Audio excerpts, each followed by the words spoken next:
Well, now I'd like to invite John Crosby to come back up again and share a few thoughts with us as we get ready to launch this campaign.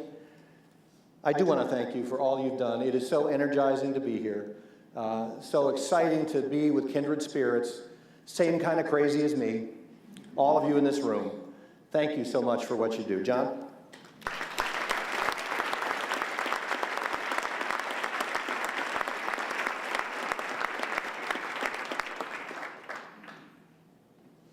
If anybody would like to trade spots with me right now, you've sat in front of the fire hydrant, full blast, for 13 hours today, and it wasn't a short night last night. You're dazed.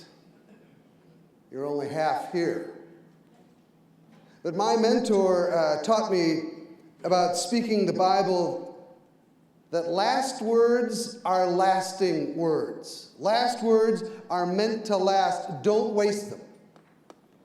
So I want to take 10 or 12 minutes and see if we can, out of all of the presentations that you've heard in the last 30 hours, distill something that will last.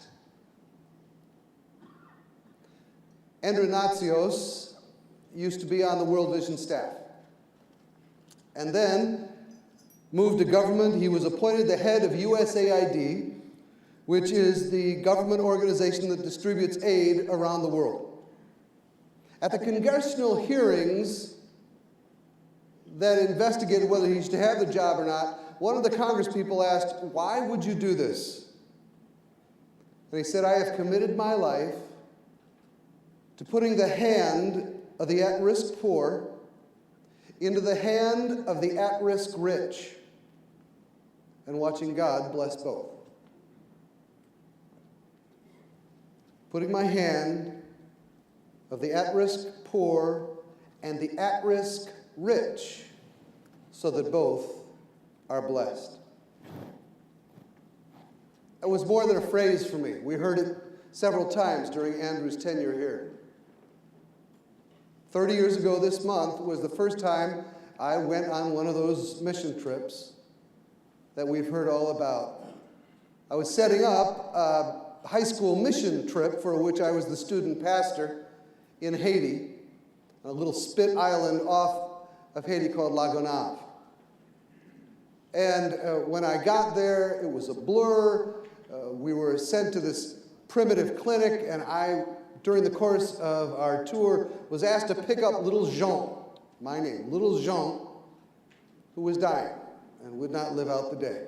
They got to him too late. And I picked him up and held him while they changed the sheets that had soaked with feces and blood. And I held him up against me, and they were too poor to have extra bandages, so they wrapped him in newspapers, so that when he scratched himself, it wouldn't tear the bandages. And that soaked into me as only a child can just melt into your chest. About 10 minutes later, I put him back down, looked at my hands. They are, of course, filled with ink, and I did what only a guy can do, and I went like this. And they got worse, and my pants were ruined. And by the time we got home at the end of the day so that I could wash, the ink had soaked in, and it was there the next day, and it was there the next week, and it was there 3 weeks later, and it is there 30 years later. The hand of the at-risk poor and the hand of the at-risk rich. And as I looked at my hands differently, I thought of Isaiah 49. Isaiah 49 is where the prophet says, "You say the Lord has forgotten you? Even if a mother forgot the baby at her breast, I could never forget you. Look, I've carved your name on the palms of my hands, and it's always in front of me." If you don't mind, look at your hands right now. Look at the palm of your hands. What's there? We've gathered together to tell stories about what God has done with hands much like yours and to look ahead to this. I had the privilege of representing World Vision US to the International Board with Jim Beret and Joyce Godwin, and a year or so ago we were at a board meeting, and the president of World Vision International, Kevin Jenkins, said, in the midst of this terrible economy, we are tempted to cut back and to retreat and to be safe. And he said, we will not do that. We will not allow ourselves to become stuck. The 60-year-old legacy of Bob Pierce's broken heart and Stan Mooneyham's walking off the map is going to continue, and I'm going to tell you how. We're going to go and we're going to search out the least and the lost and the left behind.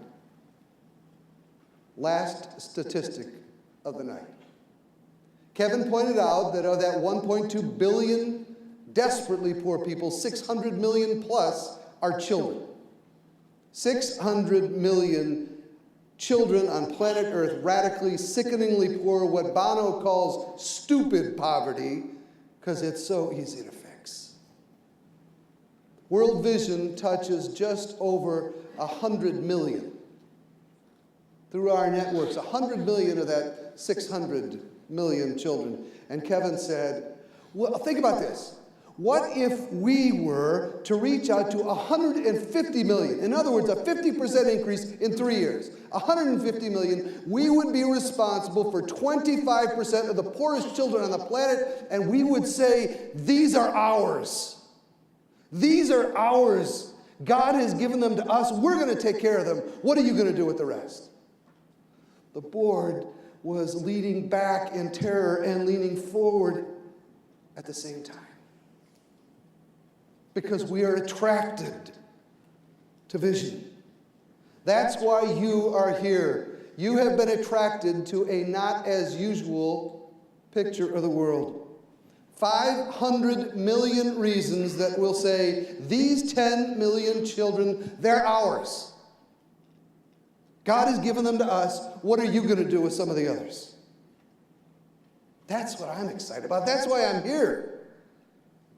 About God-sized dreams that require more than what's in your wallet, even more than what's in your heart, because they're God-sized. I added this literally on the way in. The reality, guys, is that you are here, we are here, because most of us represent the 1%. In American debate, we talk about the 1% and the 99%. And it may be one of the things tearing us apart, and we are part of that 1%. I realize that at least 35% of all Americans would be in the 1% if we spread it out to the world, but the 1% is here in this room. And the reason I thought about adding it is that I bumped into a business leader who is starting a new business up. That's how America grows. We start new businesses. We take new risks. His is called iWowie, and he says, I want to drive into the DNA of iWowie the idea that we are not just making money for our stockholders and for our salaries. Every dollar that we raise is going to help the poor. And he's going to use World Vision as one of the tools to bring millions and millions of dollars in. That's what the 1% does. Leaders lead. We talk here big, and we dream big. But you're going to go home, and you're going to live small. We live small. We live personal. 2 years from now, when you're saying, what did I let them talk me into? When Hybels and Stearns were talking, it made so much sense. What are we doing? You're not going to remember 600 million kids. You're not going to remember the 5 different aspects of this, all the mega programs. You won't. You won't remember it. You might remember Selvin. You might remember Eric and Mike. I'll never forget meeting Mazinga Michael. Mazinga Michael was from my trip to Rakai, our last trip to Rakai in 2009. He's a little boy, 10 years old with a man inside. He's Africa's Selvin. We were there to celebrate the completion of 17 years working in Rakai, Masaka, in the middle of ground zero of HIV and AIDS, and seeing that community turn from a place where the number one growth industry in that town was constructing coffins to a place where the streets were filled with children. Mike had come along, traveled 15 miles on dusty African roads, stood straight and tall, shoulders back, dressed in his only dress blue shirt and his khaki pants. He spoke to Laura and me in perfect English. And he said, "I have come to you on behalf of myself and my schoolmates. It is my dream to become a doctor, but without help, I will not be able to attend the schools I need to. I beseech you," yeah, he said, "I beseech you. Please don't leave. I want to be the best doctor in Africa." Michael was articulate and brave and clearly a leader, a remarkable young man. There was no way that we could turn our backs on his need, mostly because my wife was right there. So along with another couple, Laura and I committed to pay his tuition all through that school and the next school and the next school, however many schools this kid can get into, just like so many of you have done, because it became personal. There was something on my hands. Soon after we got back, Laura started tutoring in the inner city of Minneapolis. And she came across Eric, a 10-year-old boy who had moved here from Togo. He was struggling to learn everything in his fourth language. And so times tables and American culture, the harsh cruelty of middle school boys made it a tough year for him. But unlike Michael, in Africa, Eric didn't have any dreams other than just keeping his head down and making it through. They kept passing him up, even though he still read like a first grader. But Laura, my wife, saw something in Eric, some little spark of courage and hope. It made her look in his eyes and say what no one had ever said to him before. "Never forget, Eric. Never forget. You are an amazing young man, and God can do great things through you." She says it to him every week, every Monday at 5:50 when she leaves him. "You're an amazing young man." He doesn't believe it. And then a whisper came to Laura. I urge you, by the way, to read Bill's book, The Power of a Whisper. In a whisper, Laura felt God saying to her, Michael in Africa could mentor Eric in Minneapolis. And so she introduced them through letters, through email letters. Michael has never traveled more than 25 kilometers out of his house in his life, never seen the ocean, never ridden in an airplane, and he's challenging and inspiring Eric a world away. As you can imagine, Michael probably wrote first. He wrote an email letter that we shared with Eric in his stilted schoolboy little English. He said, "I think you are very surprised that I know your name, and you wonder how I got it. You should know that both you and I share some important people. One of those people is Aunt Laura. I live in Uganda, and she told me that you came from Togo, so you and I are brothers because we were born in the same Africa. For me, I have not traveled to any other country, and I am happy for you because you are in America. Auntie Laura told me that you are a very great boy, and she is proud of you, always praying for you. We trust you will do well soon, but you should study hard and have a very positive attitude about what you are doing. Share with Auntie Laura or Uncle John whatever is hard for you. I'm sure they will help." When Michael asked Eric what he wants to be when he grew up, Eric, with Laura's help, wrote back and said, "I want to be a policeman because they get to drive cars fast. I like reading about the bad guys in the Bible that Auntie Laura gave me."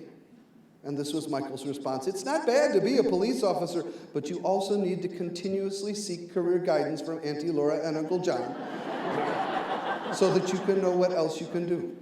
Which bad guys do you always read about from the Bible? What things did they do? For me, I always read about the good guys like Samuel and Moses and David. Little culture here. David, a young man who was loved by God. And he was made a king. From these I get inspiration, and I think you also need it. Please try to read about these 3 good guys. You will find it important, and tell me what you learn. It's so hard to be a teenage boy in Africa or a teenage boy in Minneapolis, and to be a black teenage kid anywhere on planet Earth is extra hard. I don't know how their stories are going to turn out. There are many days we cannot imagine what the future will be for either Eric or for Michael, but every time Laura sees Eric to tutor him, every time we write to Michael, we try to leave him with these words: never forget, you are an amazing young man, and God can do great things through you.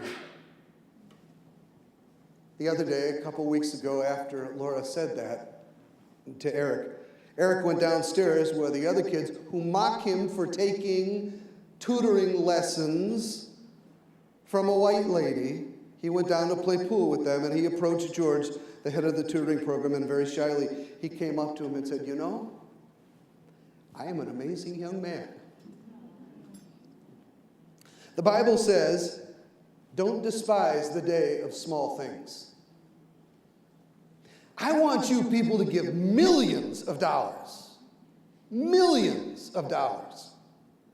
But I want every dollar to have Eric and Selvin and Michael's handprints all over it.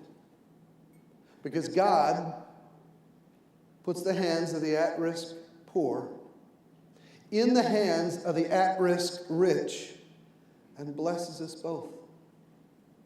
What's in your hands?